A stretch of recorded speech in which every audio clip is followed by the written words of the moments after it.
There's always been an aspect of Halo 1 multiplayer that was really, really strong, which was Halo 1 had this incredibly diverse set of maps. It really was this incredibly focused experience. It had this beautiful simplicity. It's not often that a game just addicts me like that, where I have to keep playing it. It was amazing to me just to see how our entire art team would just go down for entire evenings at a time, right? Just from 4 o'clock till 10 o'clock to just play Halo multiplayer.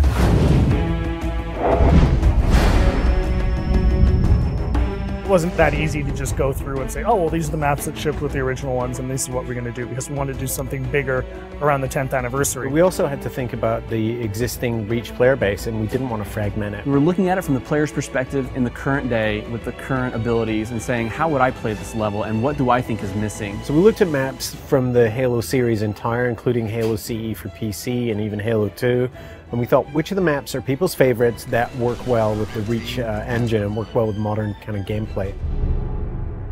One of the things we kind of came back to was that we wanted people to take a look at the map and immediately think like, oh yeah, I loved that map. Beaver Creek was actually the first map that started the whole conversation of, are we going to enhance the maps or are we going to just do pure remakes? So for each of the maps, we're doing 2 modes. We're doing a classic mode, which is staying as true to the classic map layout as possible. And we're doing a kind of a default tweaked and refined mode. Because you have things like sprint and jetpack, we took the opportunity to put in some new spaces and some new routes. There are tunnels and areas that you can keep the flow of the gameplay moving, so it's not so much of a dead end when you get to the end of the canyon. It's still a small map. It feels bigger than it is. They don't feel as isolated. You feel very much like you're in a world that's alive and in flux. We want you to feel that pang of nostalgia in your chest every time you look at the map.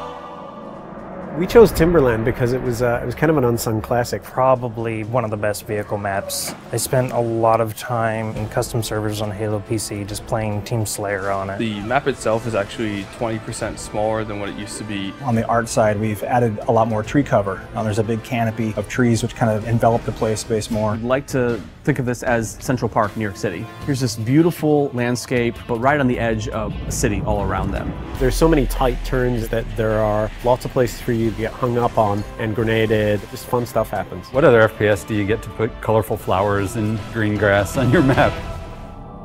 Another example of a map that was gray walls all the way through. Feel like you're just in a box with ramps. We decided to make it a prison by putting it in a place where it couldn't be accessed. We had to open up a lot of walls with windows. We even added glass to the floor. It's an interesting challenge to add navigation or even add new pathways that aren't dominated by jetpack in a purely vertical map. Added bridges and overhangs that change the flow of the map. We don't want to overdo it because if there's too much noise in a confined space, then the map gets just frustrating to navigate. The gameplay's still the same, but it makes you feel like you're in a much more dynamic world.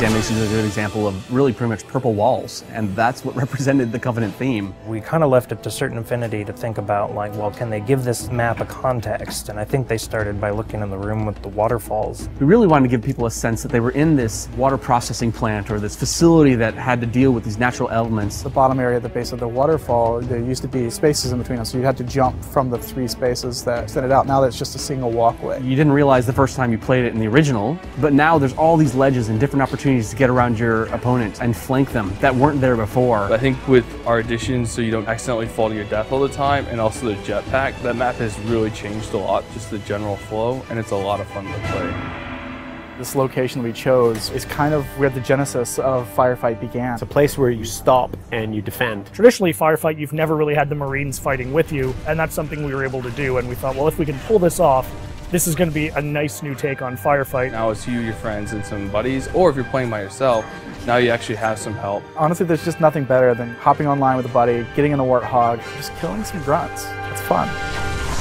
Normally with a title update, what happens is you download the title update and your world has changed forever. So we couldn't really give them the existing Halo CE gameplay with an online component. This was the next best thing. A lot of the fun of Halo 1 is being able to use the Magnum again, and we wanted to allow you to use that in multiplayer. We were able to replicate the look and feel of the Halo 1 pistol with the standard pistol from Reach. 3 headshots, anywhere on the map, you're going to take an enemy down. We've made sure that we can implement these changes on a game type level, which means we can have a version of Slayer that is exactly as it's always been, and a version of Slayer with our title update changes. We're going to be releasing beta hoppers before the launch of Halo Anniversary, and we're going to utilize all the feedback we get from the millions of players that participate to help ultimately shape this title update.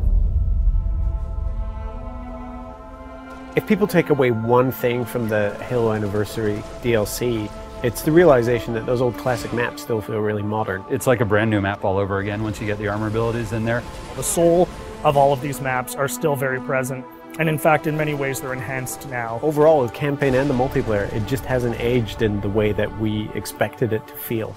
And when I switch to classic mode in campaign, or when I play Beaver Creek in multiplayer, it feels new, and it still feels nostalgic, and it's a strange mixture of feelings.